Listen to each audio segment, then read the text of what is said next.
नमस्कार, धर्म चक्र में आपका स्वागत है और मैं हूं आपके साथ सलोनी श्रीवास्तव। आप सभी को महाशिवरात्रि की ढेर सारी शुभकामनाएं। और आज जानेंगे कि महाशिवरात्रि पर कैसे करें भगवान शिव की आराधना। साथ ही जानेंगे कि अपने घर पर महाशिवरात्रि पूजन की अत्यंत आसान विधि क्या है। और इतना ही नहीं, आज हम आपको दर्शन कराएंगे एक ऐसे दिव्य मंदिर के जहाँ पर महाशिवरात्रि पर ज्योतिर्लिंग का दिव्य दर्शन हो जाए तो अवश्य पूरी होती है मनोकामनाएं। तो चलिए शुरू करते हैं धर्म चक्र।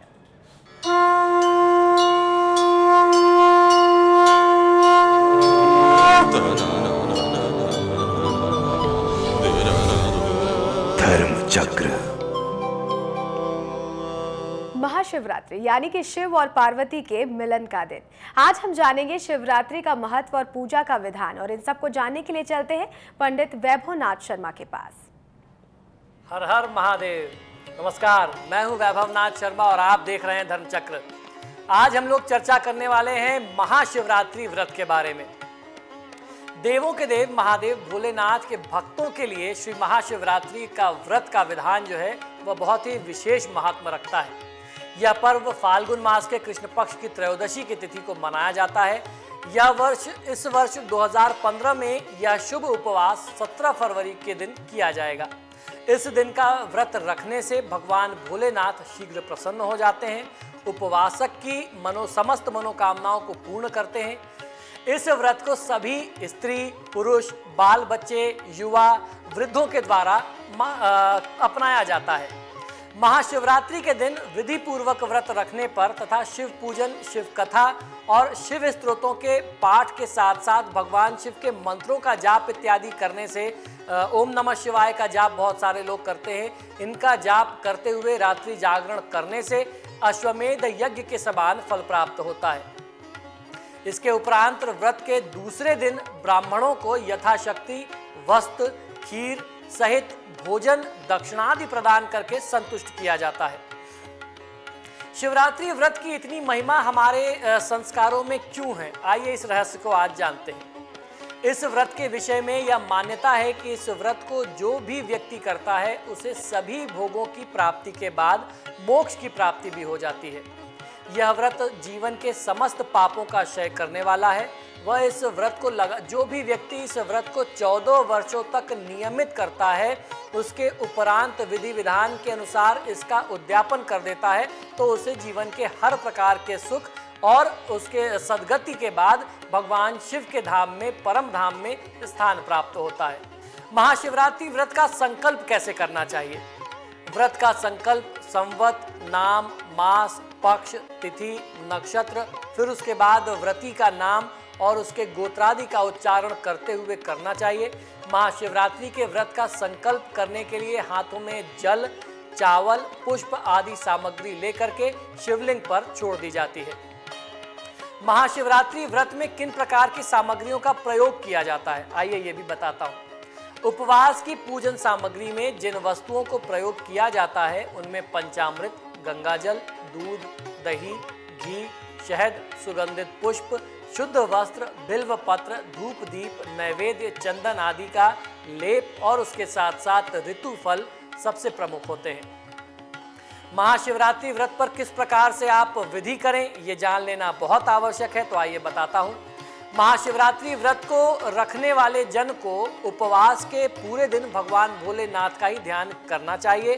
प्रातःकाल स्नान के बाद भस्म का तिलक करके, त्रिपुंड लगा करके रुद्राक्ष की माला धारण की जाती है।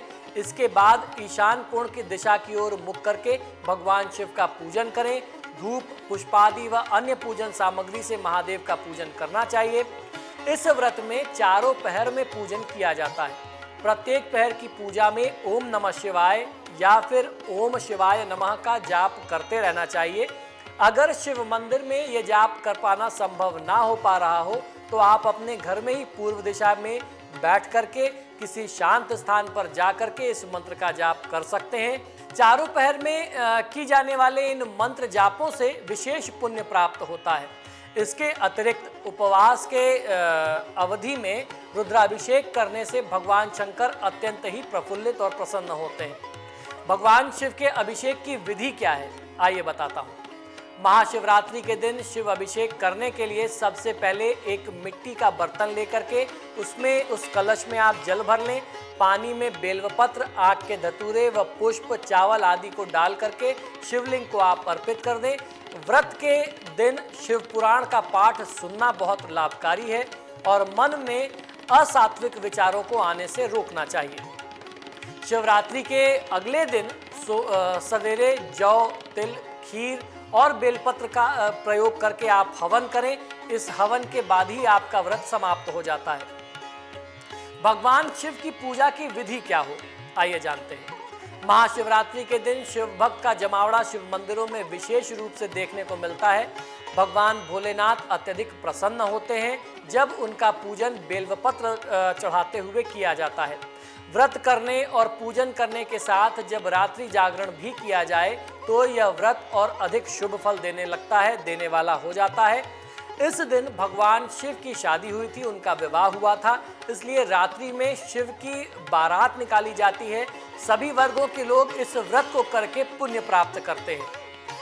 इस व्रत के बारे में एक बात ये भी प्रचलित है कि भगवान शिव की जो लिंग स्वरूप की स्थापना है या जो मान्यता है वह भी इस तिथि में ही महाशिवरात्रि की रात्रि में ही हुई थी। यानी भगवान शिव का लिंगोद्भव स्वरूप जो था वह इसी रात्रि में उत्पन्न हुआ था। तो इस मान्यता के साथ भी इस तिथि को, इस व्रत को मनाया जाता है। इसके साथ साथ महाशिवरात्रि से जुड़ी हुई कई सारी प्रचलित कथाएं हैं। आइए आपको एक विशेष कथा बताता हूं। एक बार एक गांव में एक शिकारी रहा करता था। पशुओं की हत्या करके वह अपने कुटुंब का पालन करता था। वह एक साहूकार का ऋणी था, कर्जदार था, लेकिन उसका ऋण समय पर ना चुका सका। क्रोधवश साहूकार ने शिकारी को शिवमठ में बंदी बना लिया। संयोग से उस दिन शिवरात्रि की तिथि थी। शिकारी ध्यानमग्न होकर के शिव संबंधी धार्मिक बातें सुनता रहा। चतुर्दशी को उसने शिवरात्रि की कथा भी सुनी। संध्या होते ही साहूकार ने अपने पास बुलाया और ऋण चुकाने के विषय में बात की। शिकारी अगले दिन सारा ऋण लौटा देने का वचन देकर के बंधन से छूट गया।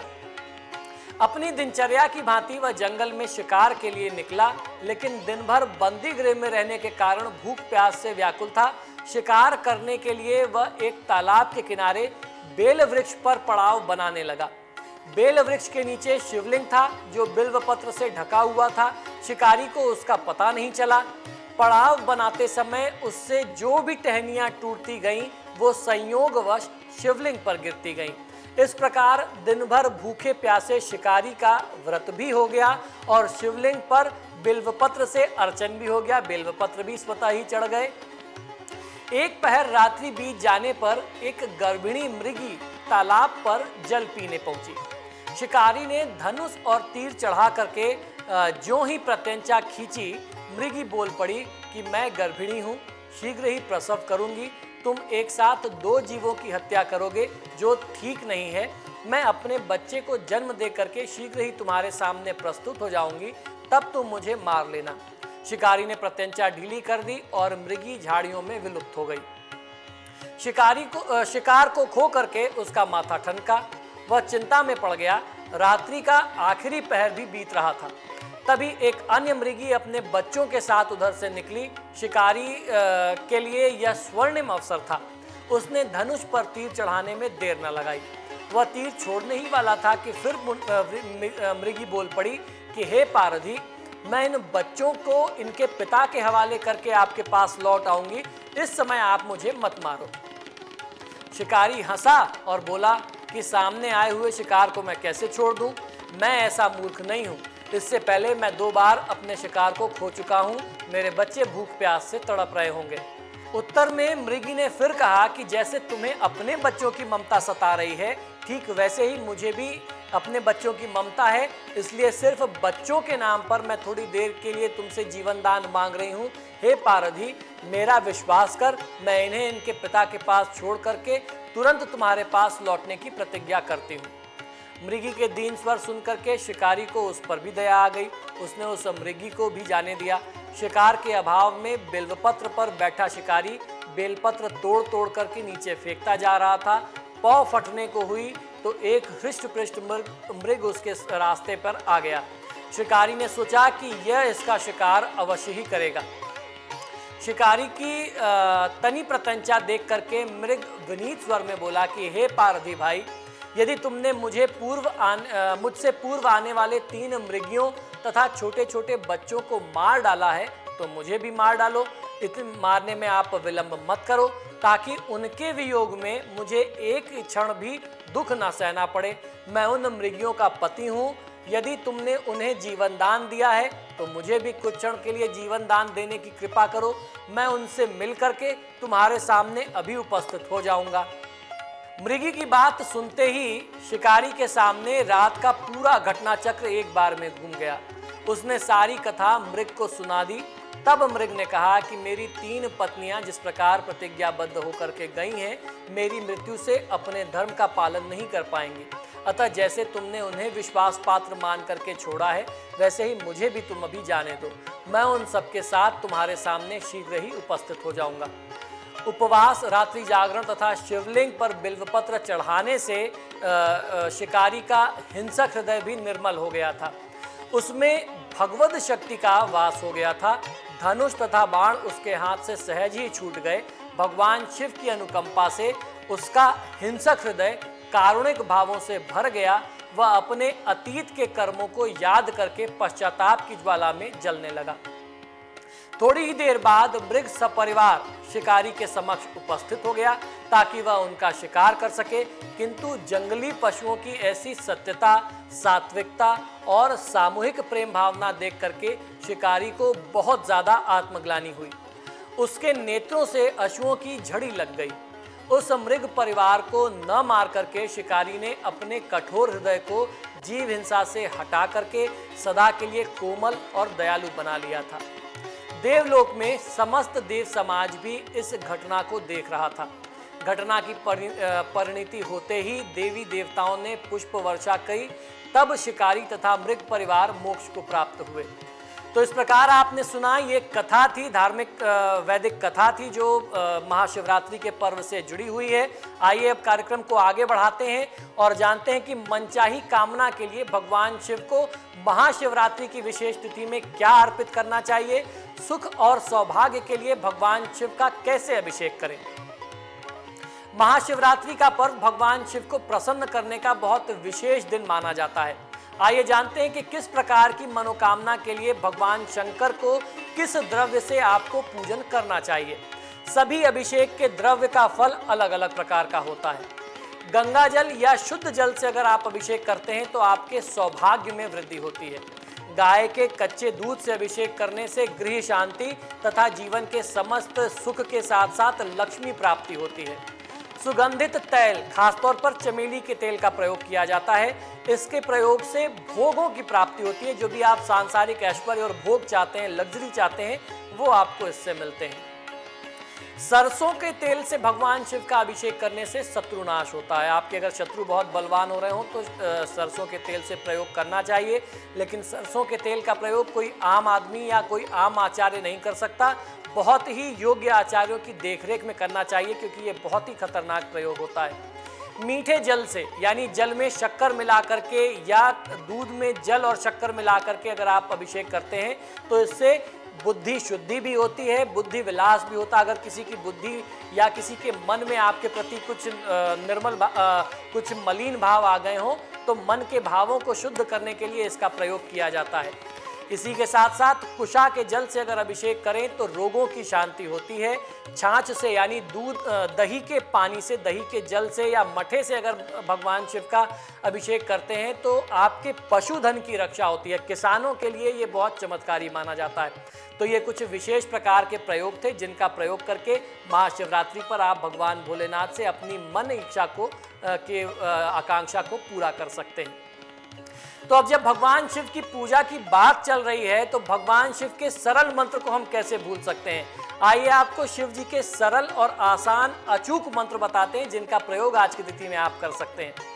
शिवरात्रि के पवित्र दिन में मंत्र जाप से भोले भंडारी की कृपा शीघ्र ही प्राप्त हो जाती है। आज हम आपको बहुत ही सरल कुछ मंत्र बताने जा रहे हैं जिनका शिवरात्रि की तिथि में रुद्राक्ष की माला पर यथासंभव यथा सामर्थ्य जाप करना चाहिए। जाप जब भी करें तो पूर्व या उत्तर दिशा की ओर मुख करके करना चाहिए। जप के पूर्व शिव जी को बिल्वपत्र आप अर्पित करें। महादेव पर जलधारा अर्पित करके अगर आप मंत्रों का जाप करेंगे तो आपको फायदा कहीं ज्यादा मिलेगा।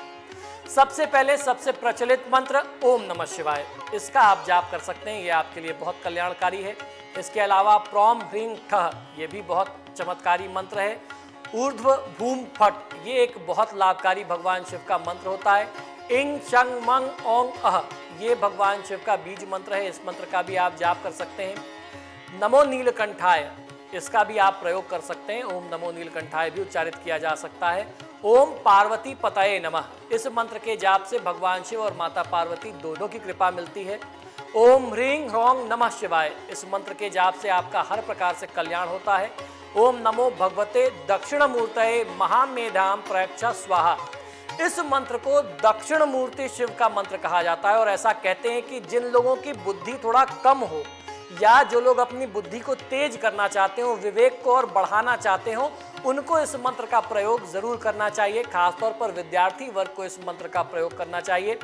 इसके अलावा बहुत सारे स्त्रोत हैं भगवान शिव के या बहुत सारे और प्रचलित मंत्र हैं, महामृत्युंजय मंत्र है, जिनका प्रयोग करके आप स्थिति का लाभ ले सकते हैं। इसी शुभकामना के साथ कि महाकाल आपका कल्याण करें, मुझे आज्ञा दीजिए। जय महाकाल। और यहाँ रुक रहे एक छोटे से ब्रेक के लिए। ब्रेक के बाद दर्शन कराएंगे महाकालेश्वर नगरी के, तो बने रहिए हमारे साथ।